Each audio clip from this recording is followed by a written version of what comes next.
minta juga. Sekarang transaksinya udah ratusan miliar untuk menempatkan A, menempatkan B, atau menerima A, menerima B. Kan itu sudah rahasia publik tuh, Kanda. Nah, itu yang artinya Gitu. artinya ada persoalan yang lebih substansi. Urusan negeri ini ada mental yang sudah Rusak. Gubernur Anies juga sama. Kemarin saya tanya cerita dengan Pak Saganda, Pak Anies kemarin dipaksa untuk mengeluarkan IMB. Dia nggak mampu karena dia hanya seorang gubernur. Loh, kalau jadi presiden nanti gimana? Mampu nggak dia melawan oligarki, kekuasaan ekonomi, kekuasaan partai? Sama juga. Artinya masuk lubang lagi. Nah, bagaimana pendidikan tinggi kita bisa menghasilkan orang-orang yang berkualitas, berkarakter, sehingga bisa ikut membawa negeri ini jadi lebih baik. Nah, ini yang harusnya dikontestasikan kepada calon-calon presiden. Jangan kontestasi kita kontestasi karena popularitas, kontestasi karena elektabilitas. Ini kita dibodohi para pengamat-pengamat yang menggiring kita kepada cara-cara yang tidak cerdas, cara-cara yang tidak menyelesaikan masalah bangsa ini.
Assalamualaikum warahmatullahi wabarakatuh, Sobat RH sekalian.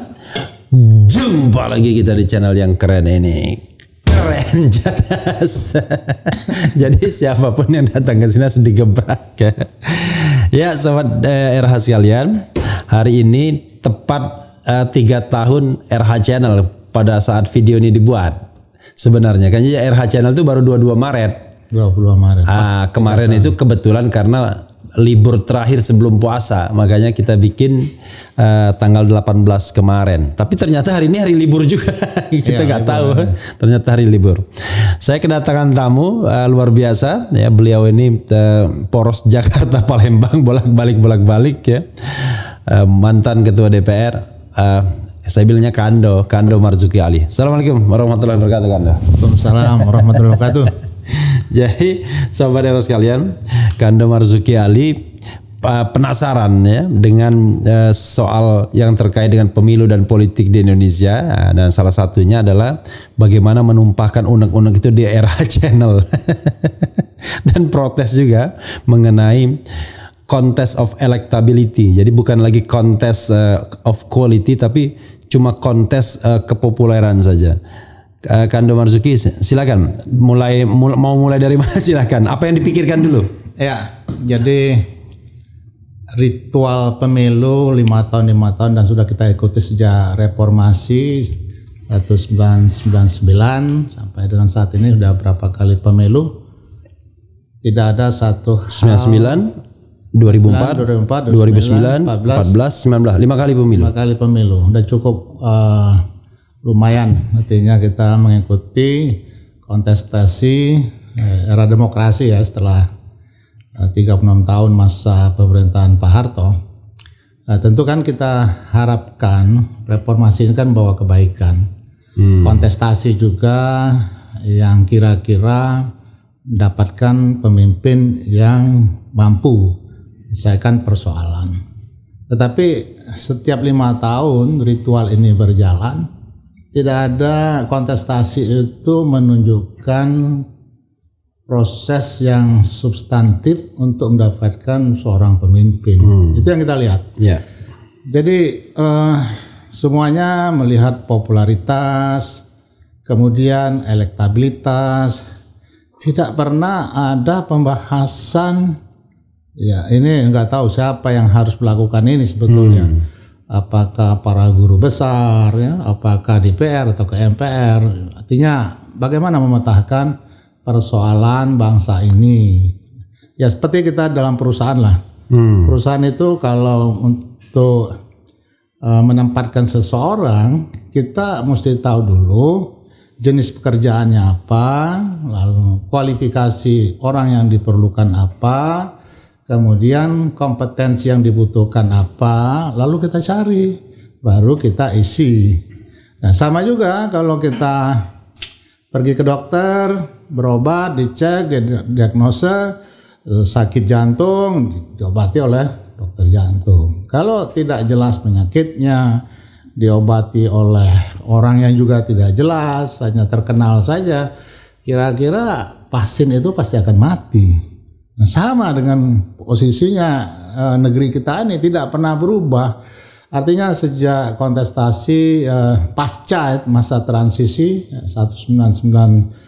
1999-2004, pada saat itu perubahan konstitusi yang luar biasa, ya, sangat kebablasan, sehingga ekonomi kita menjadi liberal, ya, semuanya serba liberal, dan kita sudah menjauh daripada nilai-nilai yang diatur dalam pembukaan Undang-Undang Dasar 45, dan itulah di mana yang terjadi sampai dengan saat ini. Nah, saya ingat tahun 2004 maju seorang SBY, kemudian sangat populer, kemudian ya membawa udara perubahan. Pokoknya Indonesia menjadi lebih baik. Indonesia menjadi lebih baik. Lebih baiknya bagaimana kan tidak pernah ada ukuran. Jadi ada indikator baiknya apa, masalah apa, kemudian bagaimana menyelesaikan masalah, lalu hasilnya bagaimana, kan tidak pernah ada yang mempersoalkan.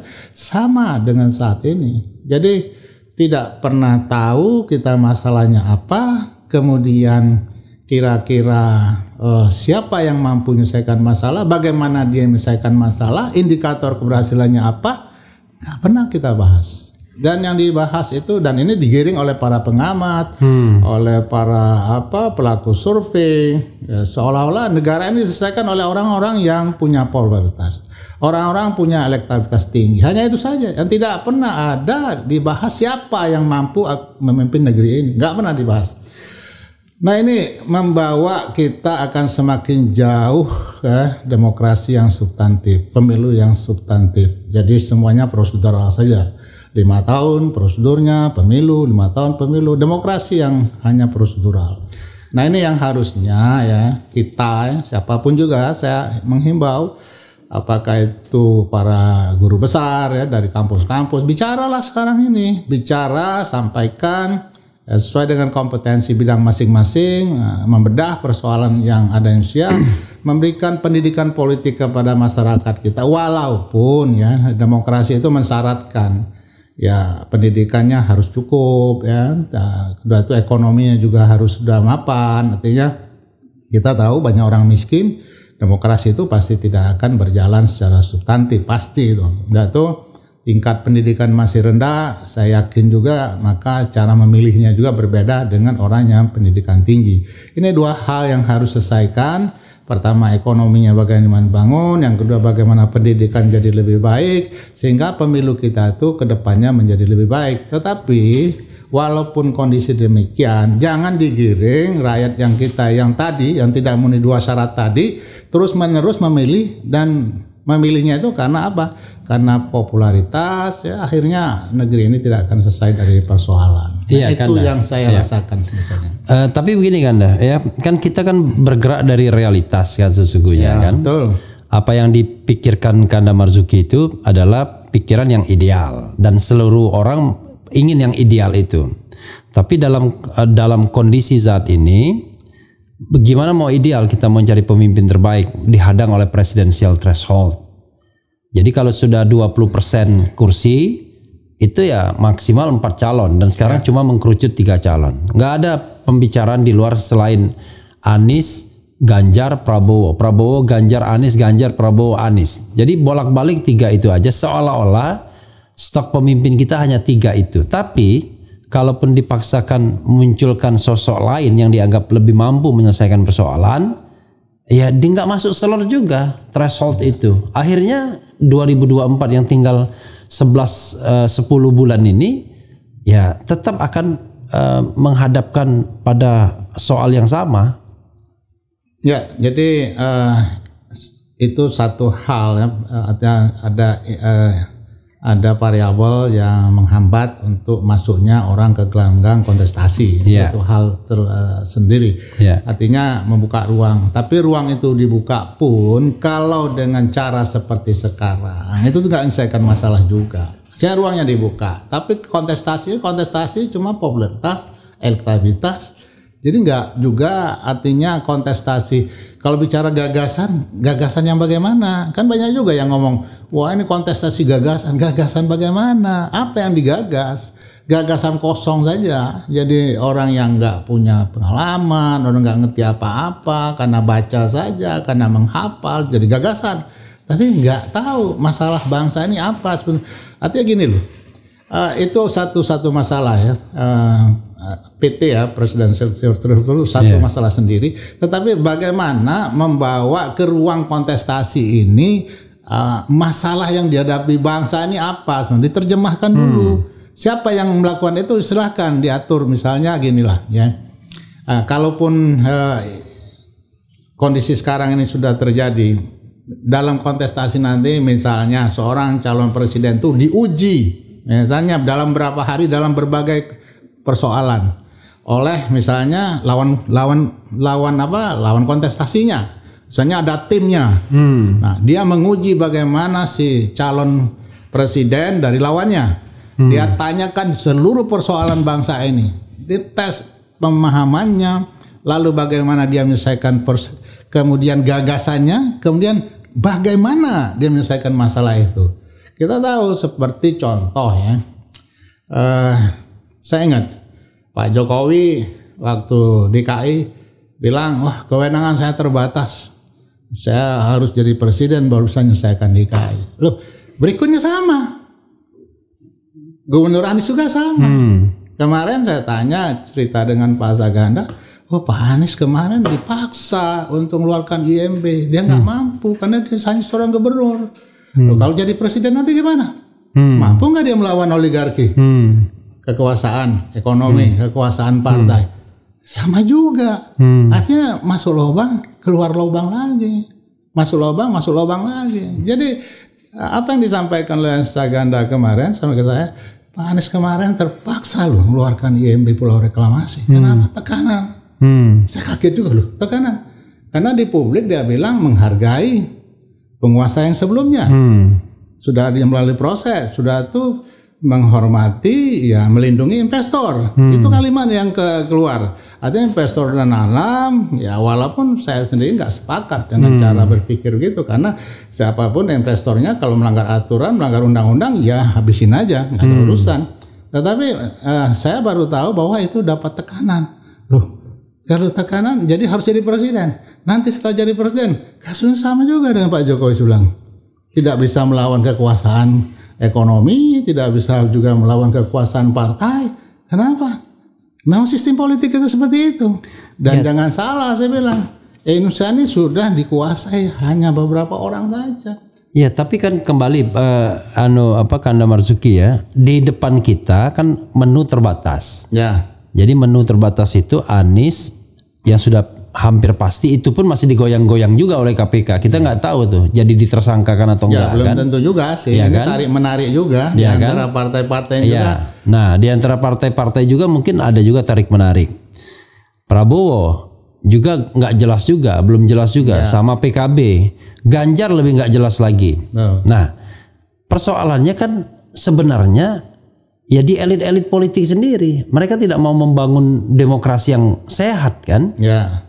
Sepakat. Jadi sampai sekarang mereka menyandra calon-calon itu.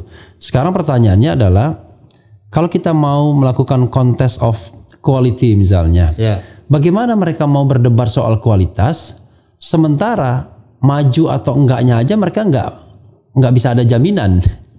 Jadi peran masyarakat sipil ini civil society ini sangat penting. Ini yang harusnya ditumbuhkan lagi. Jadi masyarakat sipil ini kayaknya sudah nggak bersuara saat ini. Saya sering bicara di kelompok-kelompok guru besar. Kita kan ada WA para guru besar, para rektor, para orang-orang pengamat pendidikan. Nah, kita sering berdiskusi masalah negara ini, tapi tidak ada keberanian untuk bicara keluar. Kenapa? Ada batasan-batasan birokrasi, khususnya rektor-rektor negeri untuk bicara. Kenapa begitu bicara disemprit dia? Nah, ini hal seperti ini kan harusnya yang kita kritisi, bangkitkan semangat dari para guru besar ini untuk bicara di ruang publik, nyampaikan. Ya, di samping itu para praktisi, para artinya arti partisan ya harus bicara di ruang publik. Ya seperti saya lah ya, orang yang tidak ada kaitan dengan partai saat ini, yang tidak ada kaitan dengan kepentingan apapun, kita ingin nyampaikan ini loh masalah bangsa ini, kita cari pemimpin yang benar gitu loh. Nah, terserah nanti partai urusannya apa begini, tapi tekanan publik ini ya, ini mudah-mudahan akan memelekkan partai. Kenapa? Publik ini akan mempengaruhi elektabilitas daripada partai itu. Ya, tapi begini Kanda ya, sekali lagi ya, civil society bukan tidak bekerja. Jadi kita sudah puluhan kali misalnya mengajukan judicial review kepada Mahkamah Konstitusi untuk menghilangkan presidential threshold. Maksudnya agar calon-calon itu nanti kita contest of quality, bukan contest of popularity. Jadi nanti setelah mereka bisa ikut dalam kontestasi kan ketahuan tuh mana yang berkualitas, mana yang punya komitmen, mana yang bisa menyelesaikan masalah. Tapi soalnya adalah saya aja tahun lalu itu mengajukan 5 judicial review dan boro-boro substansinya dibahas, bilang semua legal standing ditolak. Coba bayangkan. Jadi seolah-olah presidential threshold itu hanya urusan partai politik peserta pemilu kemarin. Nah, ini kan dia sudah ngelok. Kalaupun kita secara realistis mau ngomong mengenai wah ini nih calon pemimpin yang cocok, let's say misalnya saya suka dengan sosok Rizal Ramli, berani ngomong apapun ya. Tapi kan nggak bisa masuk juga dalam gelanggang kecuali ada perubahan fundamental di negara ini sebelum 2024, ada turbulensi politik, ada reformasi, baru kita hilangkan semua penghalang-penghalang itu. Tapi untuk kalau linear normal ya udah menunya itu aja pasti. Gitu. Ya saya lihat, saya ikuti terus ya bagaimana JR dilakukan oleh para aktivis dan sebagainya. Tapi ya dalam lingkungan terbatas orang-orang itu yang dianggap radikal oleh pemerintah. Nah cobalah ya kalau saya seginilah ya, kita harus menjadi manusia yang 1001 alternatif ya. Kalau setiap persoalan tuh dicarikan alternatifnya, tidak bisa ini, tidak bisa ini. Nah, sehingga dapat walaupun the worst case kita dapat alternatif yang paling buruk, baik di antara yang buruk. Itu artinya kita berpikir jangan kita monoton berusaha untuk menggagalkan 20%, itu siap fokus. Tapi tidak pernah ada alternatif lainnya sehingga membawa kecerdasan publiknya menjadi lebih baik. Misalnya apa alternatif lainnya? Inilah yang saya akan sampaikan di ruang ini. Saya ngajak gitu loh. Saya ajak, mari kita bicara di ruang publik melalui podcast, melalui YouTube yang punya akun yang cukup banyak. Kita bicara gitu. Jangan ya kalau saya sendiri pun kan tidak banyak didengar orang. Tapi kalau banyak orang yang bicara dan itu mempengaruhi ruang publik, saya kira pasti ruang publik pun akan tergerak loh. Gitu. Iya, pasti tapi akan begini, karena Marzuki kan kita harus realistis juga ya. Sekarang ini menu yang disodorkan ke kita itu sangat mungkin cuma 3 itu. Jangan dibahas menunya, cari menu yang lain. Nah, cari menu yang lain itu saya suka misalnya. Saya mau dukung Rizal Ramli, dia canggih, berani ngomong apapun. Tapi suaranya hanya Refli Harun kan? Iya. Tapi masalahnya gaungnya kurang, viralnya kurang gitu. Tapi masalahnya ini kan partai politik yang pegang urusan. Betul. Iya kan? Jadi selama partai politiknya masih seperti sekarang ini transaksional, memang nggak mungkin menghasilkan pemimpin yang kita harapkan. Jadi mereka masuk ke mau mencalonkan aja misalnya, sudah tahu calonnya baik sekalipun misalnya, tetap aja mereka minta uang, ya kan? Inilah biaya macam-macam. Itu tadi 2 hal yang saya sampaikan di awal tadi, tingkat pendidikan dan kehidupan kan. Enggak, ini kan elit politik yang minta uang. Mereka sudah tingkat pendidikannya tinggi, dokter-dokter. minta uang juga mereka. Alasannya macam-macam. Tapi ujung-ujungnya minta juga. Sekarang transaksinya udah ratusan miliar untuk menempatkan A, menempatkan B, atau menerima A, menerima B. Kan itu sudah rahasia publik tuh, Kanda. Nah, itu yang artinya Gitu. artinya ada persoalan yang lebih substansi. Urusan negeri ini ada mental yang sudah Rusak. rusak. Nah, ini yang harusnya ya, saya sampai kemarin kita bicara revolusi mental. Revolusi mental muncul masalah pajak, masalah loh, berarti gagal loh revolusi mental. Gagalnya apa? Karena Kalau revolusi mental udah gagal, buktinya periode kedua nggak disebutkan lagi. penyelenggara negara sendiri melakukan perbuatan luar yang amoral. Itu ya indikasi pertama.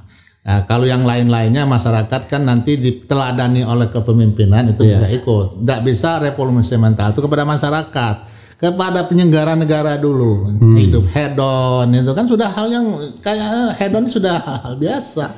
Saya lebih senang zaman Pak Harto bagaimana terjemahkan hidup sederhana. Hidup sederhana itu diterjemahkan, misalnya tidak boleh pestanya ini, maksimum ini, itu bisa diterjemahkan, ya bisa, artinya penyelenggara negara itu bisa menjadi teladan bagi masyarakat.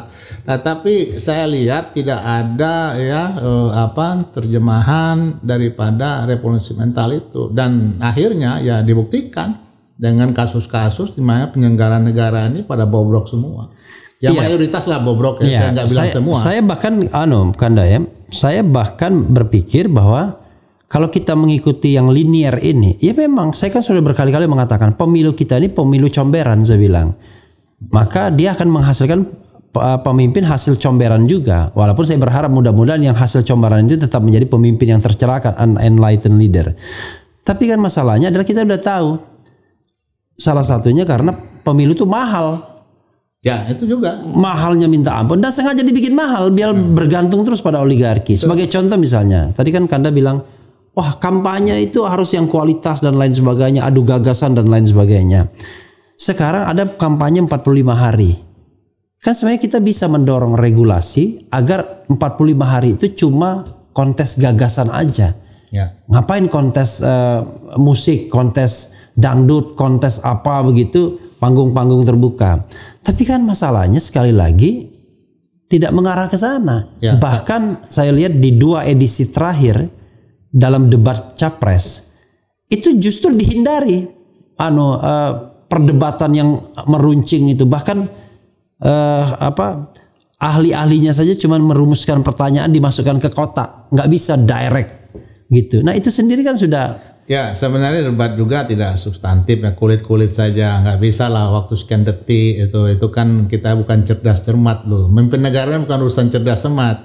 Makanya saya bilang ya diuji. Seorang calon presiden itu ditampilkan di media televisi, media apapun ya yang publik bisa mengaksesnya secara luas. Kemudian ada tim bicara, hadir bicara apa? Bicara tentang politik internasional, bicara ketahanan negara, besok bicara apa? Setiap calon itu 1 minggu disiapkan waktu, diuji oleh semua orang. Ya saya maunya begitu, tapi kan masalahnya KPU sendiri belum tentu mau. Nah ini kita dorong. Ini kalau maksudnya. Itu sudah saya dorong. Itu jadi semua jangan RH sendiri yang dorong. Iya. Kan ini kan media kan. Sipil ini yang harus mendorong melalui ini, melalui podcastnya. Nah jadi di sini kan saya bilang 45 hari itu waktu yang pendek. Betul. Untuk mengenal gagasan.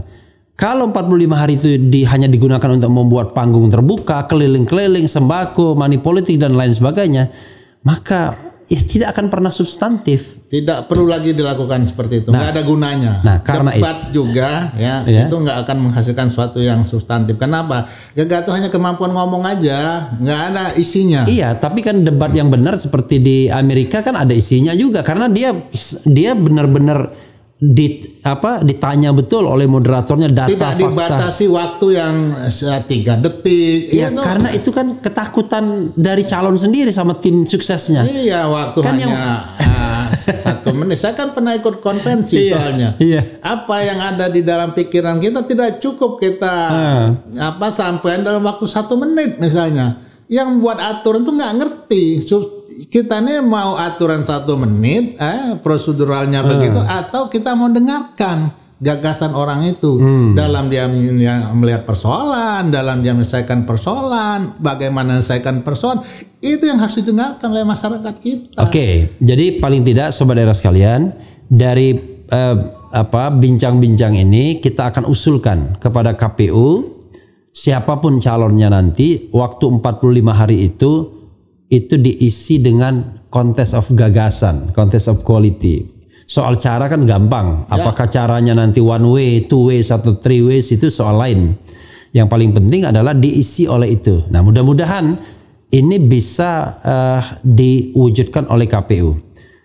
Kalau KPU-nya independen, kan begitu juga kan? Harusnya KPU melihat kualifikasi calon yang sekarang ini, tidak ada against ya dari calon untuk tampil ya di dalam menghadapi kontestasi yang terbuka dan substantif ini. Saya yakin Anies, Prabowo, Ganjar, saya kira siapapun lagi, mungkin ada calon yang lain yang kita harapkan muncul, itu tidak keberatan ya dengan sistem kontestasi yang mengedepankan substantif, ya, hal-hal yang pokok. Jadi semuanya diuji untuk membedah Indonesia, gitu. Membedah Indonesia. Urusan Indonesia ini apa masalahnya?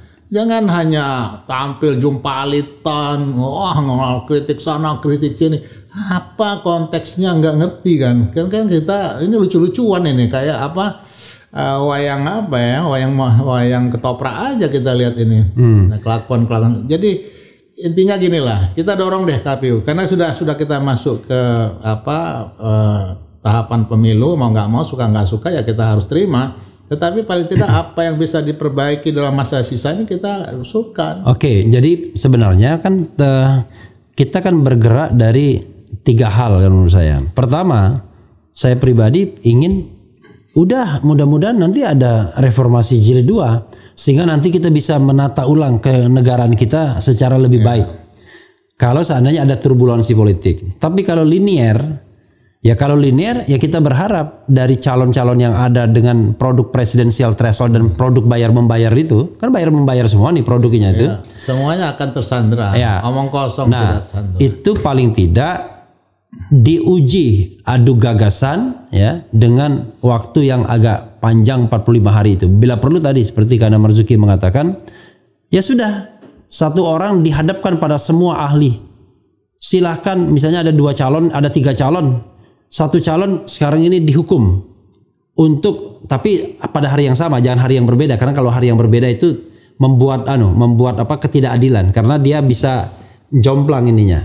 Hari yang sama misalnya 5 jam pertama untuk calon nomor 1, 5 jam kedua untuk calon nomor 2, 5 jam berikutnya calon nomor 3, dan untuk calon nomor 1 itu yang akan mengujinya adalah yang ditunjuk calon nomor 2 dan calon nomor 3. Iya, harus kan begitu. Jadi dia harus berani. Jadi siapapun. Dan ada yang mewakili masyarakat sipil juga. Ya oke. Kalau ada yang mewakili. Tapi kalau mewakili masyarakat sipil agak susah kan dong. Ya, karena siapa nanti yang punya yang representatif. Betul. Udah ini aja, lawannya aja. Ya boleh. Lawannya kan berkepentingan. Iya, saya kira itu juga sudah cukup adil. Iya, lawannya kan gitu. Ya, betul. Nah 2 juga begitu, 1 dan 3 dia. Nah, jumlahnya sama, jamnya sama. Betul. Silakan dia mendebat untuk segala aspek, bisa jawab apa enggak. Ya, jadi persoalan itu kita bedah satu-satu. Ya. Jadi dari situlah nanti masyarakat kita menilai siapa yang paling mampu untuk dia ngerti tentang negeri ini. Ya. Dia punya gagasan untuk menyelesaikan, dia punya kapasitas. Nah, kapasitas perlu dicek juga. Ya. Kalau dia nggak punya kapasitas, nggak punya keberanian, ya cuma narasi saja, berani tapi nyatanya enggak, kan repot juga kita. Ya, tapi tidak bisa dihindarkan adalah dalam adu gagasan itu, ya memang akhirnya kan masyarakat akan melihat sendiri, dalam pengertian bisa jadi masyarakat hanya terpukau dengan kemampuan bernarasi, tapi ya itulah demokrasi kan akhirnya kan. Tapi paling tidak dia mampu menerjemahkan. Jadi bukan bertanya, dia menjelaskan apa sih persoalannya Republik ini dalam hal misalnya persoal ketahanan negara. Iya. Dia ceritakan apa masalah negara.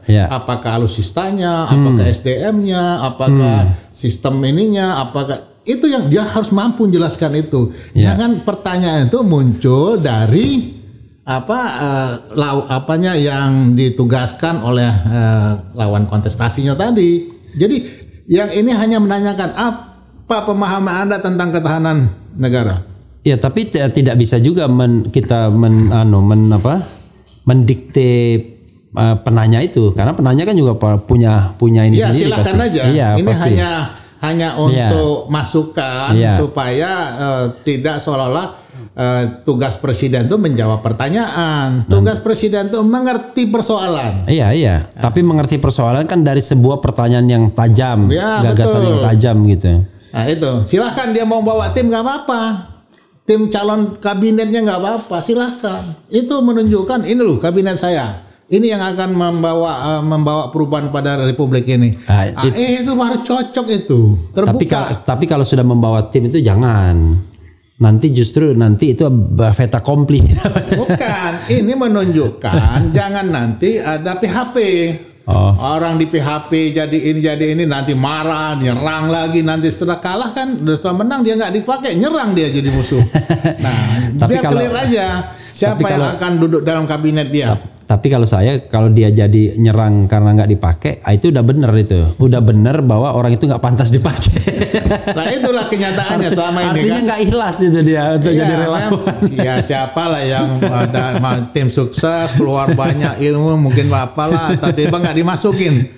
Ya kalau dengar kemarin seperti Pak LBP yang tadinya tidak dimasukkan, lobby sana lobby sini akhirnya masuk, lucu juga kan kita lihat. Nah tetapi kalau dari awal sudah dideretkan itu betul-betul kita terbuka ya di ruang publik bahwa ini loh tim yang saya bangun ya untuk membenahi negeri ini. Nah saya akan bawa negeri ini menjadi begini. Nah itu kan clear. Jangan ya di PHP semua orang ya itu. Jadi itu skenario pemilu. Jadi skenario pasca pemilu adalah siapapun yang terpilih harus mau merombak tatanan yang sudah busuk ini. Nah, itu gitu. Harus dia punya kapasitas gitu. Untuk menyelesaikan itu. Bagaimana dia menyelesaikan masalah oligarki partai politik? Dia punya kapasitas enggak? Bagaimana dia menyelesaikan masalahnya? Bagaimana dia menyelesaikan oligarki ekonomi yang 1% menguasai 50% ekonomi Indonesia? Nah, kira-kira gimana caranya? Nah, kalau dia nggak punya kapasitas, percuma saja kalau dia punya teori banyak tapi nggak bisa menyelesaikan masalah. Tapi kan masalah. Kalau kita bicara apakah orang itu punya kapasitas atau tidak, kan post factum sifatnya. Kita pada waktu berdebat itu orang bisa menjawab semua pertanyaan. Tetapi kan akal sehat kita melihat itu kalau Anda lihatnya akal sehat. Kalau masyarakat banyak kan belum tentu juga. Artinya gini, dalam demokrasi itu selalu ada distorsi. Ya betul. Nggak mungkin nggak ada distorsi. Ya karena ada perbedaan tingkat pendidikan. Nggak juga kan, Jadi dulu ada perdebatan antara Presiden John F. Kennedy dengan Lyndon Johnson kalau tidak salah, lupa saya. Siapa? Lyndon Johnson atau nanti itu. Nah, saya waktu di Inggris bilang, yang namanya Lyndon Johnson itu jauh lebih delivered, lebih bagus menjelaskan program dan dengan tahapan-tahapan dan lain sebagainya. Tapi penampilan dia itu tua karena dia veteran perang dunia. Lyndon Johnson atau siapa nanti bukan Lyndon Johnson, kayaknya ada lagi. Nah, tapi karena penampilan dia tua, orang nggak tertarik. Orang lebih terpukau dengan John F. Kennedy yang muda, segar dan lain sebagainya. Jadi setelah debat, kalau dilihat, dianalisis apa yang dikatakan lawan Kennedy ini jauh lebih bagus, lebih jelas, lebih konkret dibandingkan dengan ini yang retorik aja.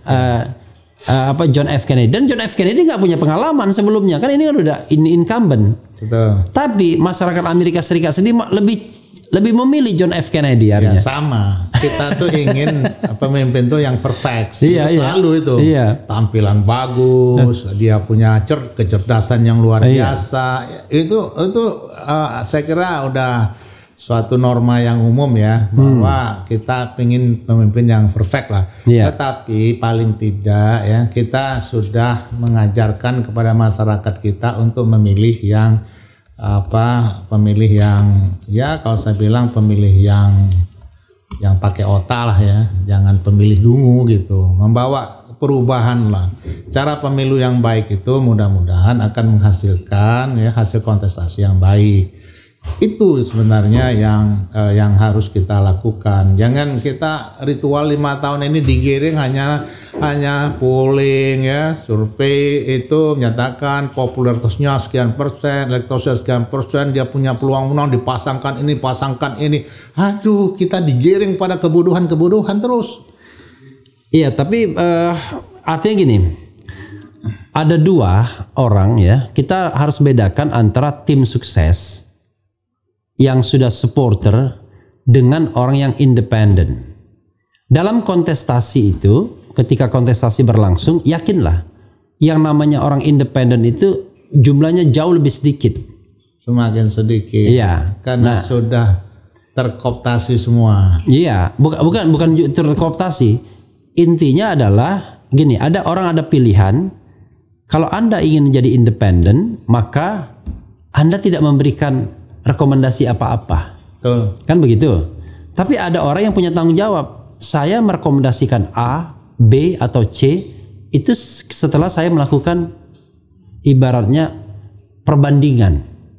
Jadi tanggung jawab saya untuk memilih pemimpin adalah saya merekomendasikan A dengan alasan A, B, C. Nah, itu bukan taklid, bukan taklid buta. Iya, bukan aduh saya pokoknya ini. Nah, nggak begitu. Kan ada juga. Nah, ya. Dalam konteks pemilih nanti ada 3 jenis itu. Ada yang pokoknya dia tidak merekomendasikan siapapun, cuma dia mengatakan ya pilih yang terbaik, begitu ya, aja. Yang keliru. Iya kan? Yang terbaik, iya. Paling tidak menurut dia siapa yang terbaik. Iya. Nah, makanya ketika kita menurut dia siapa yang terbaik, maka masyarakat sudah akan mengikuti orang yang ngomong itu.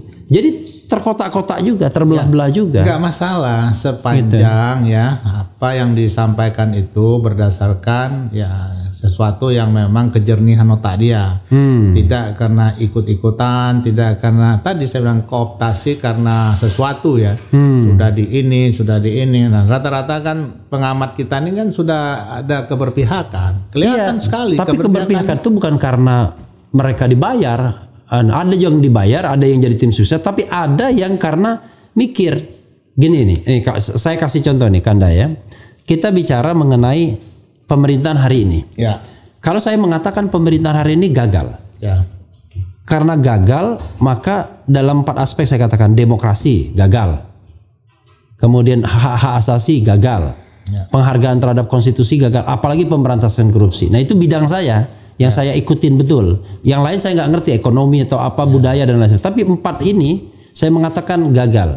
Penghormatan artinya kompetensi Dinda itu memenuhi syarat untuk menyatakan sikap. Iya, oke. Itu nggak masalah. Nah, 4 ini gagal. Ada ukuran. Iya. Misalnya masalah korupsi. Iya. Indeks persepsi korupsi kita gimana? Turun. Ya, misalnya turun, kan? gitu kan? Sekarang balik lagi kayak zaman SBY. Ya. Awalnya udah naik.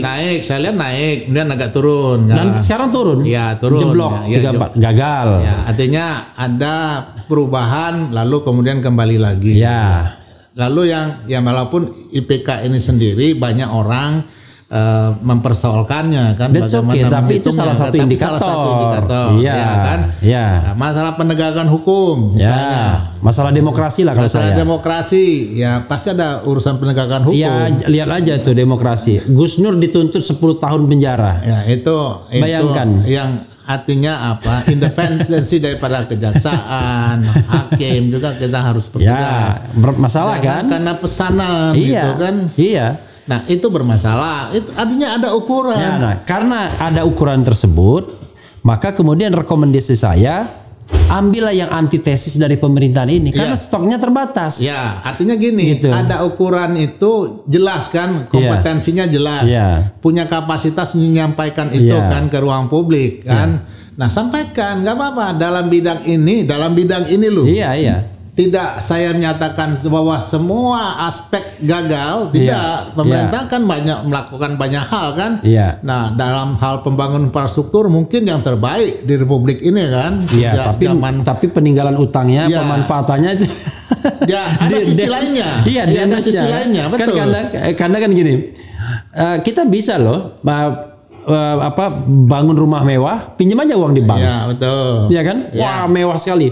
Saya saya jaminkan semua properti tanah-tanah misalnya. Wah, bangun rumah mewah. Begitu rumah mewah itu dibangun, maka beban beban anggaran rumah tangga saya luar biasa. Itu kan bisa dijelaskan. Ya, kan? Kita paham lah. Siapapun punya duit bisa bangun lah. Iya. Ya kan, asal mau pinjam duit bangun bisa semua kok. Semua orang bisa lah. Damage-nya, dampaknya bagi ekonomi gimana? Kan?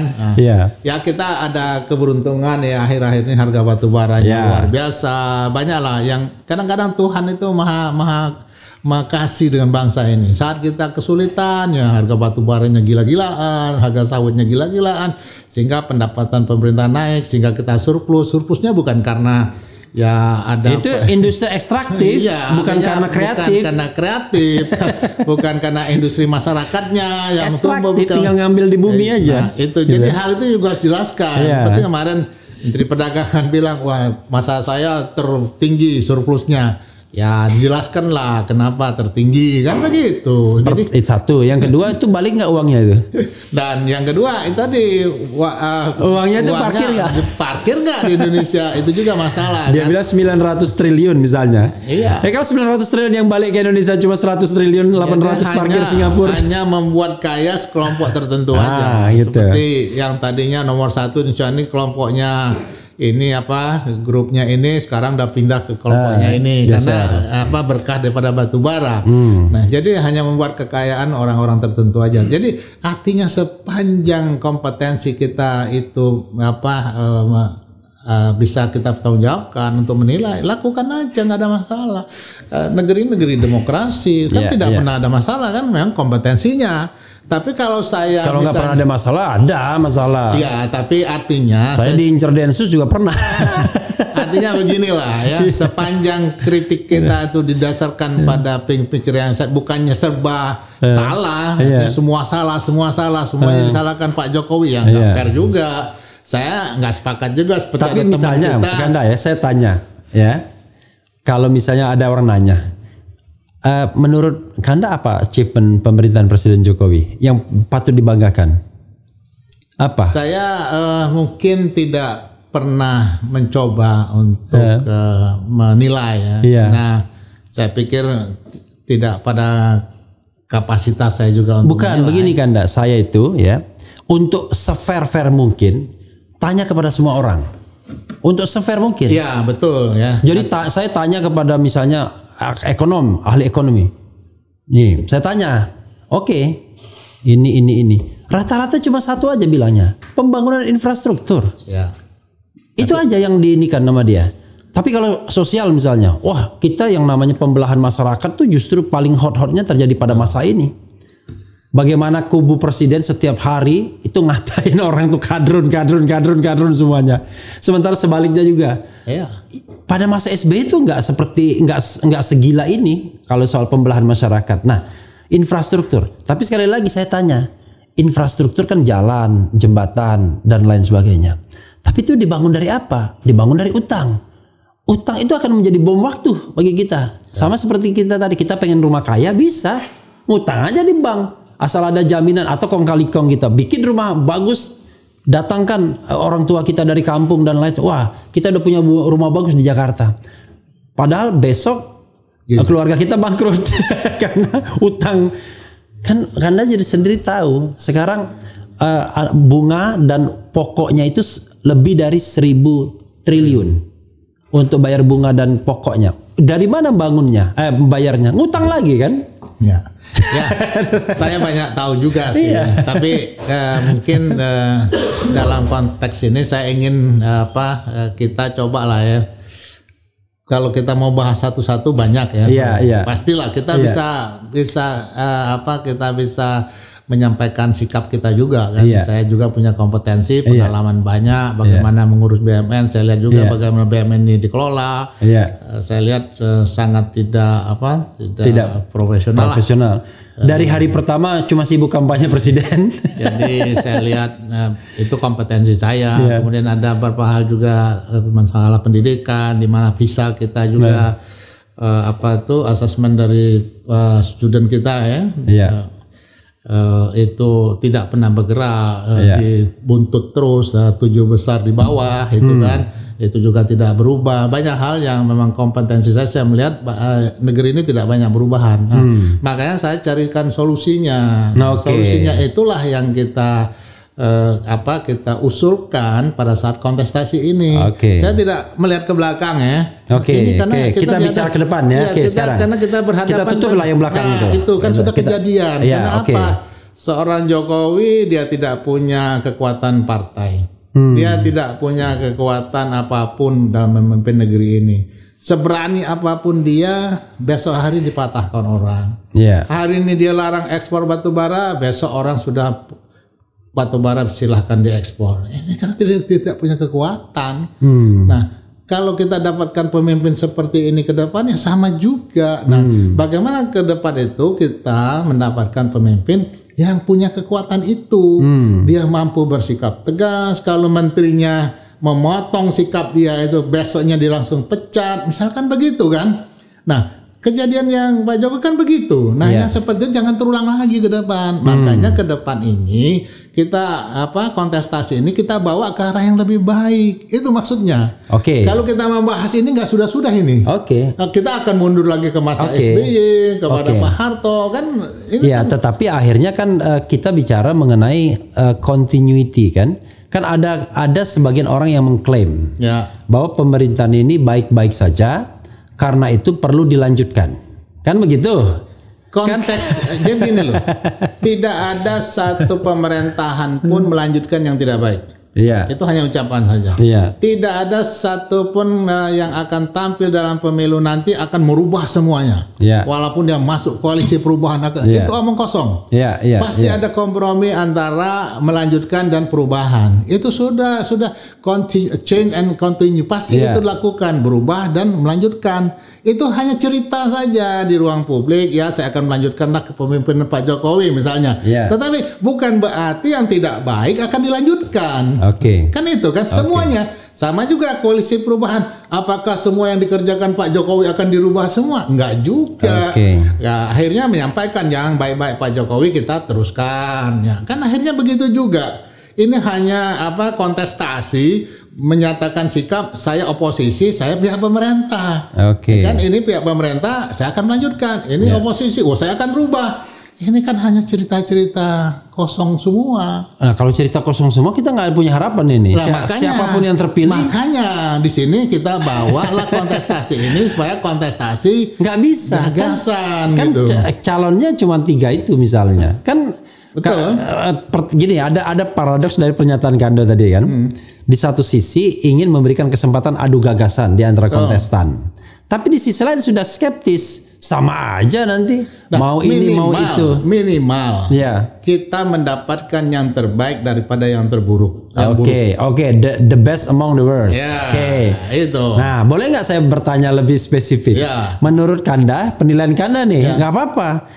The best among the worst itu kalau ada 3 calon itu gimana? Coba evaluasi satu-satu. Harus satu-satu kita bicara. Satu-satu boleh. Nah, silakan. Ini karena kan, itu saya ingin diam. Nah, satu-satu ini panjang ini. Nggak apa-apa. Nanti kita perlu waktu khusus lagi kita hari ini bicara apa? Misalnya kasih highlight. Kasih highlight. Misalnya kemampuan. Gini, kita kan tadi kan tidak boleh melakukan bicara masa lalu. Tapi masa lalu itu kan untuk basis kita. Betul. Sekarang misalnya, menurut saya masalah fundamental di Indonesia ini masalah korupsi. Menurut Kanda, dan di antara 3 calon itu siapa yang paling bisa diharapkan untuk melakukan pemberantasan korupsi? Ya, sebab satu isu aja dulu, clue. Jadi gitu. Pertama, apa yang pernah dia lakukan? Ya kan, pada saat dia menjabat, pernah nggak? Kalau dia tidak pernah menjabat, kita nggak bisa mengukur dia. Ini kan? Pernah menjabat semua ini? Ya, ini pernah semua. Ganjar, misalnya, dia pernah DPR, kan bisa buka kan? Kasus-kasus DPR, ada nggak dia terlibat, misalnya kan selama dari gubernur, misalkan bisa kita buka. Apakah ada harapan kita kepada 3 orang ini? Nah, saya sampaikan, saya punya harapan kepada 3 orang ini. Artinya, Pak ini diplomatis nih kayaknya Pak Kanda ngomong gini. Artinya gini lah, Dalam hal sikap ya, tiga orangnya sama. Oke. Ya dalam sikap ya. Tapi bagaimana dalam statement atau dalam sikap? Sikap mereka itu bahwa anti korupsi semuanya. Statement itu. Ya artinya mereka bersikap lah. Oh, berstatement. Iya, berstatement ya. Kalau sikap itu kan beda, itu sudah inherent. Kalau Pak Prabowo dari yang saya dengar langsung bagaimana dia menyelesaikan mafia-mafia di Menhan sehingga dengan anggaran terbatas dia bisa belanja lebih banyak. Itu yang kelihatan. Ya. Itu yang paling tidak statement dia begitu. Paling tidak begitu. Dan itu bisa dibuka. Nah, alutsista kita sekarang nomor berapa? Kita yang menjadi nomor berapa kan bisa dilihat. Nah, kalau misalnya Anies dia memimpin DKI, ya banyak masalah, tapi juga banyak yang baiknya. Nah, semuanya bisa dibedah lah. Tapi saya nggak bisa kasih kesimpulan bahwa ini lebih baik. Karena apa? Manusia ini soal korupsi ini belum bisa jaminan baik sekarang ke depan akan jadi lebih baik. Oke. Itu. Yang penting mereka berstatement menyatakan bahwa kami akan memberantas korupsi. Itu dulu. Jadi ada dua, ada visi, ada misi, ada track record. Betul. Rekam jejak. Betul. Yang kita bisa nilai kan rekam jejak. Betul. Tapi juga ada niatnya. Oke. Niatnya itu yang kita lihat juga. Dengan track record ini dia punya niat nggak untuk membangun negeri ini menjadi lebih baik, ya, lebih bersih dan sebagainya. Nah itu yang apa yang kita lihat ya dari segi pemberantasan korupsi. Mudah-mudahan ada. Nah itu sikapnya ya, sikap nyataannya. Tetapi punya kapasitas nggak dia untuk istilahnya menjalankan niatnya tadi. Apa yang divisi dan misikan. Iya, punya kapasitas nggak? Kalau nggak punya kapasitas tentunya dia punya kekuasaan sehingga dia bisa merubah itu. Nah, mampu nggak dia melawan oligarki ekonomi yang mengarah kepada KKN misalnya? Mampu nggak? Nah, lihat dari tiga orang ini siapa yang paling mampu, kan bisa kita nilai. Iya. Kalau dari menurut Anda siapa? Saya nggak mau terjebak pada ini ya, pada pertanyaan praktis ya. Tetapi saya ingin menyampaikan bahwa tiga orang ini kira-kira siapa yang paling mampu menghadapi oligarki. Bukan dengan narasi, saya lawan. Kalau kita bongkar ya kasusnya bisa semua kan. Nah kalau Ganjar ya karena dia di Jawa Tengah dia nggak banyak berhadapan dengan oligarki. Yang berhadapan oligarki kan Anies Baswedan Jakarta, kan. Jadi susah untuk dikomparasikan sekarang ini karena tantangannya berbeda. Kalau tantangan berbeda ya nggak bisa kita menganggap Ganjar tidak berhasil karena dia belum dihadapkan pada masalah oligarki. Kekuasaan yang bisa bukannya dia udah baik-baik sama oligarki. Ada yang bilang begitu. Ini baru isu. Tetapi yang jelas ya, ini kan ke depan. Tapi yang jelas dia memimpin Jawa Tengah tidak ada kekuasaan oligarki yang menjerat dia. Tapi Jakarta luar biasa, gitu kan. Nah, Kemenhan saya nggak tahu. Tapi yang jelas faktanya ya, Pak Prabowo yang saya dapat informasi dia mampu menyelesaikan masalah Kemenhan. Itu yang fakta. Nah, tetapi nggak bisa kita komparasikan ini yang terbaik. Kenapa? Tantangannya beda kan? Ya, karena tidak apple to apple juga. Tidak apple to apple. Karena Kemenhan itu cuma satu sektor. Nah, itu yang saya lihat. Sementara kalau kita bicara gubernur, sektornya banyak banget. Betul. Dan politik, ekonomi, sosial, budaya dia ikut semua. Betul. Dan antara Jawa Tengah, Jakarta nggak bisa disamakan juga. Kenapa? Jawa Tengah dipimpin oleh seorang gubernur dan banyak bupati wali kota. Jakarta seorang gubernur berkuasa sendiri sampai ke kepala ketua RT pun dia bisa atur. Tapi kalau Jawa Tengah nggak bisa. Tapi ada plusnya juga di sana. Dia didukung oleh anggaran-anggaran yang kalau digabungkan dahsyat sekali. Tetapi kewenangan otonomi nggak bisa dipengaruhi. Ya, itu yang juga jadi masalah. Kan bisa aja dia make up Semarang kan biar kelihatan bagus. Jadi memang nggak gampang seperti memimpin Sumatera Selatan dengan 17 kabupaten kota. Masing-masing punya visinya. Karena apa? Tidak ada visi dari Jakartanya. Tidak ada. Dan terakhir adalah dia bangun LRT lalu setelah itu masuk penjara. Nah, itu yang jadi masalah kan. Nah, jadi kita dalam menilai itu kalau tidak apple to apple agak susah juga kita memberikan judgement kita. Dan yang jelas ya kita pilih yang terbaik lah menurut pandangan masing-masing. Saya hanya menjelaskan pada posisinya masing-masing. Oke, Kalau Kanda. Ganjar Jawa Tengah begini, tantangan nggak ada. Oke, Kanda, mungkin Kanda kan merasa nggak elegan juga kalau langsung menunjuk satu orang ya kan? Ya, Walaupun denyut nadinya sudah bisa saya rasakan. ya pastilah Iya, karena bukannya karena hubungan, karena penilaian. Iya, ya artinya kan orang kan boleh punya preferensi Iya, karena betul, penilaian kan. betul. Oke, misalnya kalau Kanda kan banyak pengalaman pastinya, banyak bergaul sama tokoh. Kita lupakan presidensial threshold. Ya, Kita lupakan seolah-olah calonnya cuma 3. Kanda diberikan kewenangan untuk kira-kira bukan kewenangan, Kanda boleh memilih calon pemimpin Indonesia. Menurut Kanda siapa yang cocok memimpin Indonesia dengan segala problemnya hari ini? ya kalau mau pemimpin yang lengkap nggak ada. Oke. Maka kolaborasi itu penting. Oke. Saya bilang kalau Indonesia ini ada seorang presiden dibantu oleh dua orang wakil presiden, udahlah kita gabungkan aja Ganjar, Anies sama Prabowo. Jadi amanlah Indonesia kan. Nah, kalau itu ada 2 wakil presiden, Iya. 1 presiden, ya, ada urusan apa dibagilah. Karena Indonesia ini luas, saya kira perlu juga dipertimbangkan ya wakil presiden itu mungkin dari 2 unsur ya, dari Indonesia Timur atau dari Tengah gitu kan, supaya mewakili. Ya. Dan ada fokus juga, jangan ya akhirnya dari situ ke situ lagi, A ke A lagi, atau diwajibkan misalnya ya ada kombinasi Jawa luar Jawa, jangan Jawa-Jawa, misalnya begitu, itu kan bisa diatur, negara ini kan diatur. Ya, tapi itu kan artinya kan kita bicara sistem lagi. Saya pengen dari stok semua pemimpin yang ada, Kanda mengatakan yang mana the best among the worst itu. Kalau dari sisi keberanian ya, dan sudah ditunjukkan waktu dia jadi menteri, bersikap, ya Rizal Ramli berani sekali. Oke. Dari sisi keberanian. Tapi kalau dari sisi kelengkapan ilmu saya kira ya tidak akan lengkap. Ya, makanya kan dia seorang ekonom, tentu kan memiliki pemahaman dalam sisi ekonomi. Tapi dalam hal misalnya bicara tentang ketahanan, bicara tentang yang di luar itu, mungkin dia perlu support yang lain. Makanya kombinasi, kolaborasi kepemimpinan itu penting sekali. Tapi kan itu kan sebenarnya bukan soal itu, tapi kan leadership aja kan. Jadi seorang leader itu kan tidak harus dia ahli dalam semua bidang. Betul, tetapi bisa menunjuk orang-orang yang memang keberanian itu penting juga ya, dan keberanian itu juga disupport oleh keberanian untuk dia mundur. Kalau tidak punya keberanian mundur ya percuma juga. Sama dengan Pak Saganda bilang saya kemarin, ya ditekan. Kalau tekan ya mundur aja saya bilang. Itu sikap saya bilang. Iya. Kenapa nggak mundur saya bilang? Nah, nggak bisa jawab. Jadi kalau kita ya nggak bisa jauh Saganda ya. Ya dia mengajak saya untuk tim saya bilang ini ada persoalan. Oh ngajak. Iya, saya bilang ini ada persoalan. Persoalannya punya kapasitas nggak untuk menyelesaikan masalah bangsa ini? Itu yang saya persoalkan. Saya ini teman semua loh. Anies juga saya pernah tim ses dia, Ganjar juga sama DPR, Pak Prabowo saya pernah. Kalau saya terbalik Anda pengalamannya.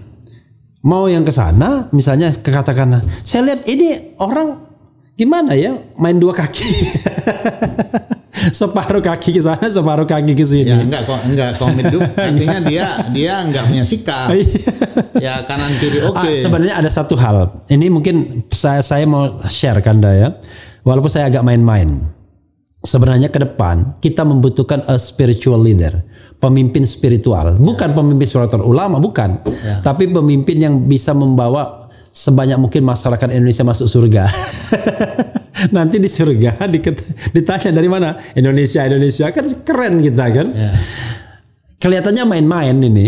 Tapi serius. Betul. Karena kehidupan dunia ini apalah sementara. Nah, dan yang jelas negara itu diciptakan bukan untuk hanya kehidupan dunia aja. Tapi juga untuk mengirimkan sebanyak mungkin orang yang bisa masuk surga. Artinya sistem politik, ekonomi, sosial, budaya harus menuju ke sana.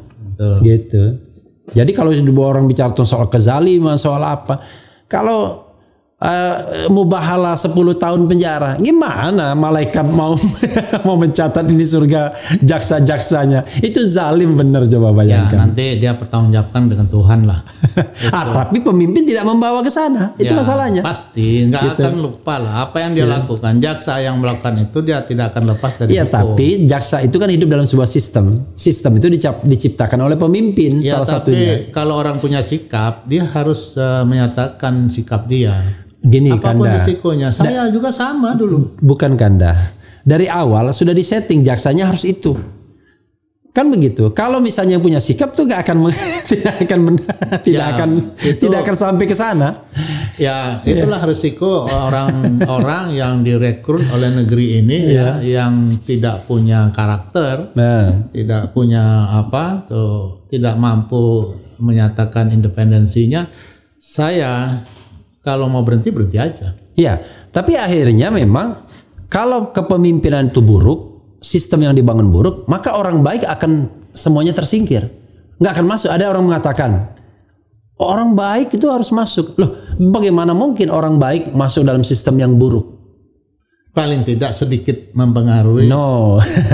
Paling tidak dalam lingkungan dia tidak. Saya tahu. Karena begini, orang kadang-kadang mengatakan untuk mempengaruhi itu nggak perlu masuk sistem. How come? Kita sekarang media sosial, kalau dulu iya, di mana nggak ada media, tidak punya akses kita. Kalau sekarang kita punya akses, walaupun kita di luar, kita tahu tuh yang di dalam. Justru ketika di luar kita punya kemampuan untuk ngomong apa adanya, karena kita nggak mikir Ya, tapi apa-apa. Era sekarang ini kita itu bisa dibentur-benturkan. Kayak channel RH ini sudah dianggap sudah pada posisi tidak apapun dikatakan pemerintah jelek semua. Nah ini kan artinya menjudge ya satu channel tertentu itu, ini nggak usah dengar lah. Ini udah terjadi kita ini. Itu terhadap orang yang seperti itu saya bilang gini, RH Channel dia bukan humasnya pemerintah.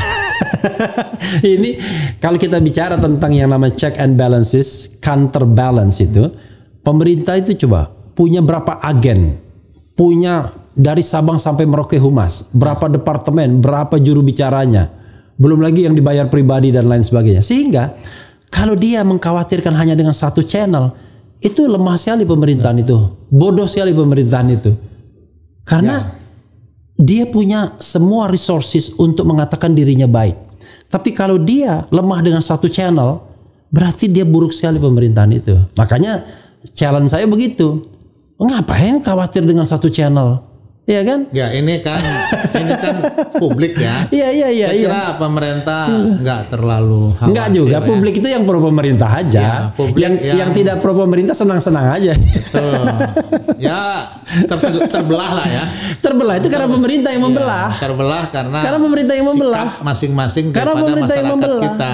Karena pemerintah sengaja memelihara itu buzzer-buzzer RP itu untuk menghantami siapapun yang mengkritik pemerintah sehingga masyarakat terbelah. Nah, pertanyaannya Kanda, kalau terjadi divided di government, masa yang disalahkan channel, masa yang disalahkan media?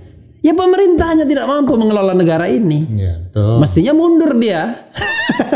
Kita belum ada tradisi itu. Makanya. Kalau ada tradisi itu ya bisa saja, tetapi artinya tinggal MPR aja yang bekerja. Kalau ada pelanggaran konstitusi, ada tindakan yang artinya yang memang memungkinkan untuk diimpeach ya. Ya contoh misalnya Kanda, ijazah palsu. Kan sudah sidang sampai 20-an bukti, tidak pernah ditunjukkan ijazah aslinya. Lalu terdakwa didakwa dengan menyebarkan berita bohong.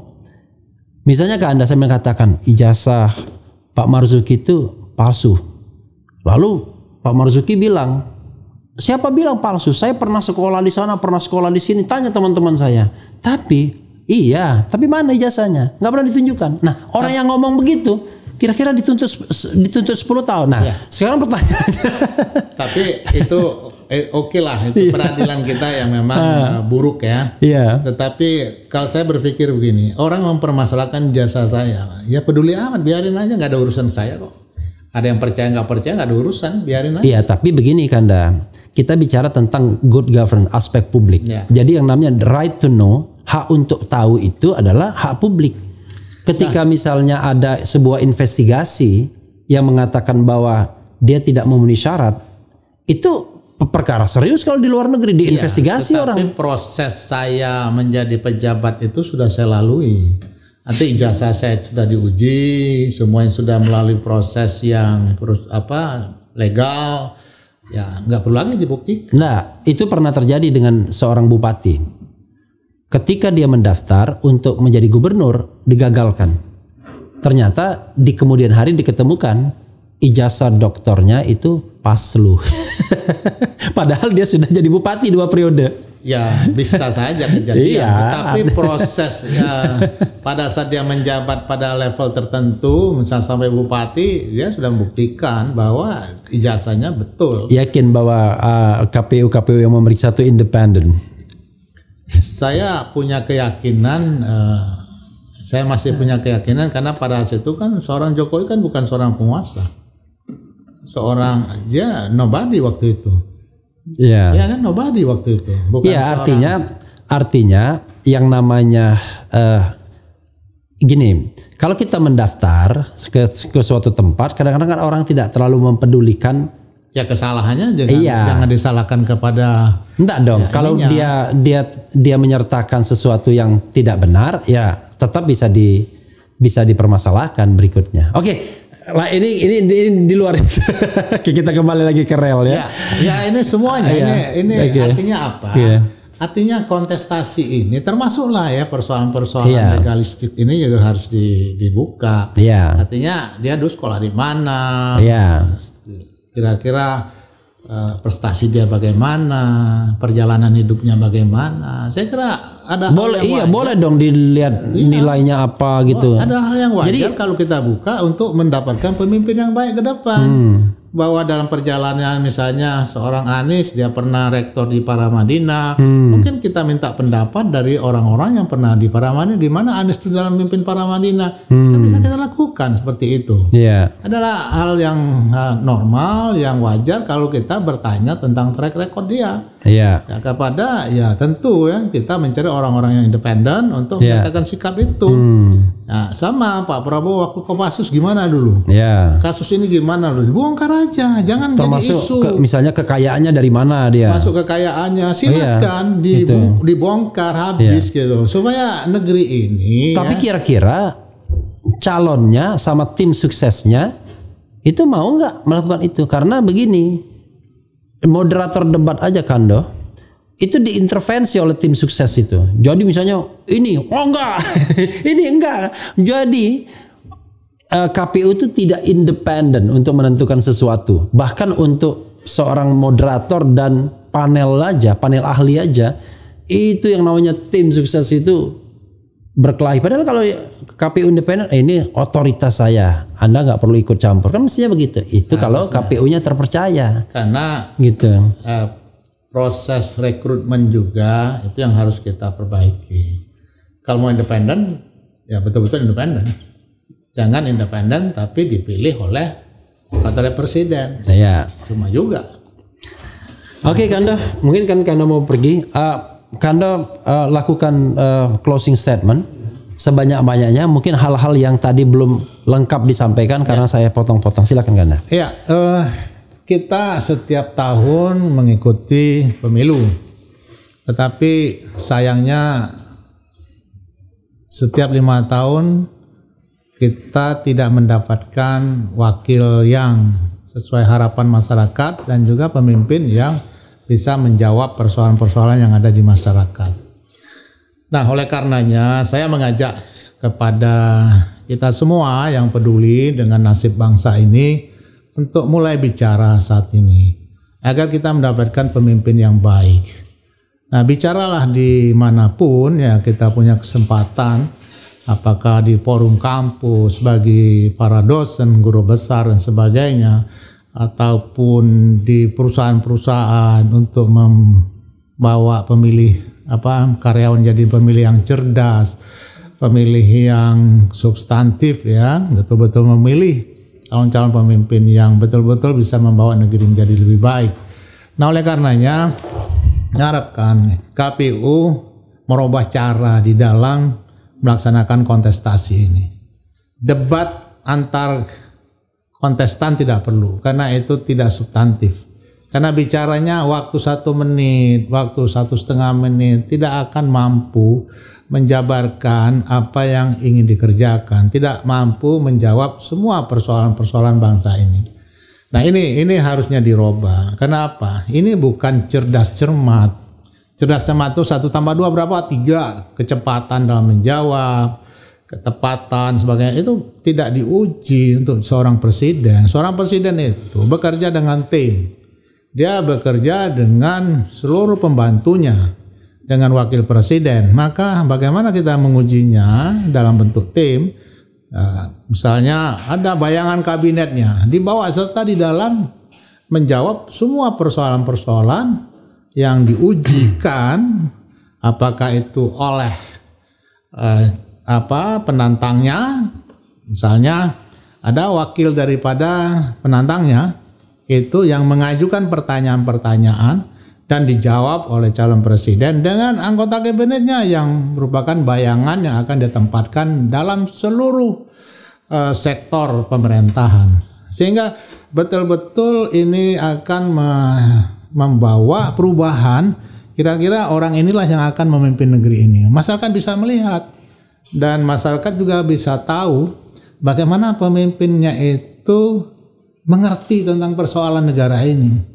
Dari Aceh sampai Papua dengan persoalan yang beragam.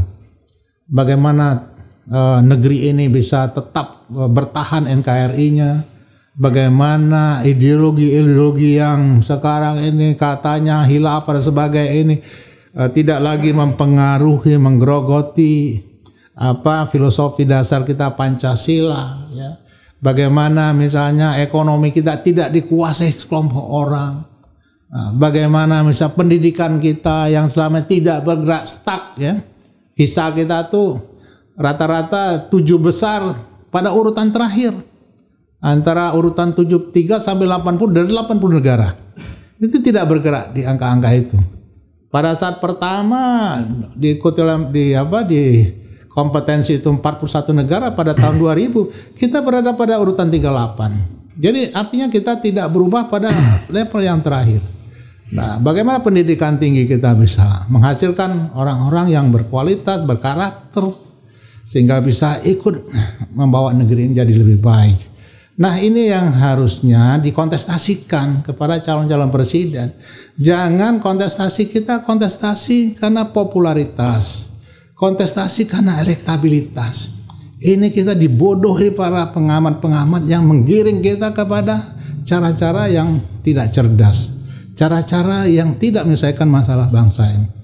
Melalui RH channel ini saya mengajak kita semua untuk bicara.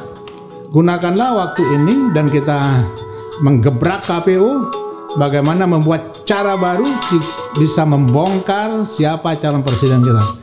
Bagaimana track recordnya sejak kelahirannya bila perlu dibongkar habis.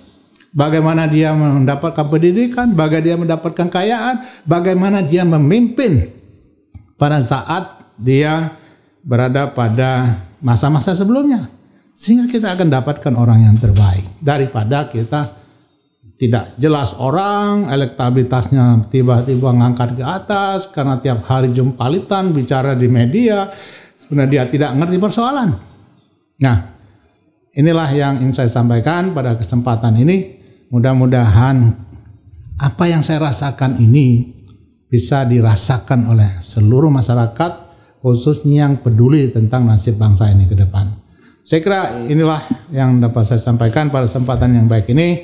Terima kasih pada Adinda Refli Harun. Beliau ini orang satu kampung saya, masih ya keluarga dekat ya. Jadi saya diberi ruang untuk bicara, tidak bicara partisan, tetapi bicara hal-hal yang substantif untuk mencari pemimpin Indonesia 2024 yang akan datang adalah sosok pemimpin yang betul-betul mampu menyelesaikan bangsa, masalah-masalah bangsa ini ke depan. Saya kira demikian. Terima kasih. Oke Kanda, masih ada yang mengganjal nggak Kanda? Selesai sudah semuanya? Ya, sementara cukup, tapi nanti kita bahas satu-satu. Oke, ya. Kita bicara tentang pendidikan, Ya. kita bicara tentang kesehatan, kita bicara tentang keadilan. Ini banyak hal yang saya berkecimpung dunia kesehatan kebetulan saya juga mengelola ada rumah sakit dan juga ada kita sedang buat fakultas dokteran sehingga kita paham bagaimana pelayanan kesehatan Indonesia, bagaimana pemerataan tenaga kesehatan, bagaimana fasilitas kesehatannya, bagaimana BPJS-nya. Banyak sekali masalah yang harusnya ini bisa diungkapkan publik dan juga itu dipahami oleh para calon pemimpin. Termasuk pendidikan. Jangan lupakan bangsa ini akan berubah baik kalau pendidikannya baik. Tapi kalau dengan cara seperti sekarang hanya merubah judul saja, kita ini hanya merubah judulnya dirubah, isinya sama. Sekolah rintisan, sekolah berskala internasional, terakhir sekolah penggerak. Jadi isinya sama aja. Terakhir ada guru penggerak, isinya sama. Dan kita tidak bergerak. Dan justru pada tahun 2018 itu PISA yang terakhir, artinya program for International Student Assessment, itu dari 80 negara Indonesia nomor 74 untuk literasi dan 73 untuk sains dan matematik. Artinya kita nggak bergerak dari level paling bawah, memalukan sekali. Nah, belum lagi kita bicara pendidikan tinggi, itu pendidikan menengah, pendidikan tinggi. Bagaimana masalah pendidikan Indonesia, bagaimana sinkronisasi antara pendidikan yang dikelola oleh Kementerian Agama dengan oleh Kementerian Pendidikan, Kementerian Agama jor-joran buka perguruan tinggi, di sisi lain perguruan dari Kementerian Pendidikan Kebudayaan, Ristek, moratorium. Akhirnya jumlah PTS-nya tetap naik ke atas. Kualitas yang dihasilkan tidak berubah. Banyak hal ya yang bisa kita diskusikan di forum ini. Forum ini luar biasa karena penontonnya banyak. Jadi kita bedah satu persatu sehingga kita dapatkan pemimpin yang betul-betul mengerti negeri ini. Makasih. Iya, sobat era sekalian, itu tadi dari mantan ketua DPR ya, Kanda Marzuki Ali. Dan tentu memang perbincangan kita tidak hanya sampai di sini saja. Nanti ya kita akan ada mungkin series perbincangan lainnya. Bila perlu ada teman debatnya. Itu lebih baik kan. Jadi kita bisa membuka hal-hal yang objektif. Karena begini, bisa jadi kita berubah cara berpikir kita ketika kita mendapatkan informasi. Yang paling penting adalah sikap untuk terbuka terhadap informasi yang ada. Itu yang paling penting. Terima kasih Pak Kanda Marzuki Ali. Mudah-mudahan ini mencerahkan dan ini juga bisa mencerahkan bagi masyarakat, tidak hanya bagi kita berdua. Wassalamualaikum warahmatullahi wabarakatuh. Waalaikumsalam warahmatullahi wabarakatuh.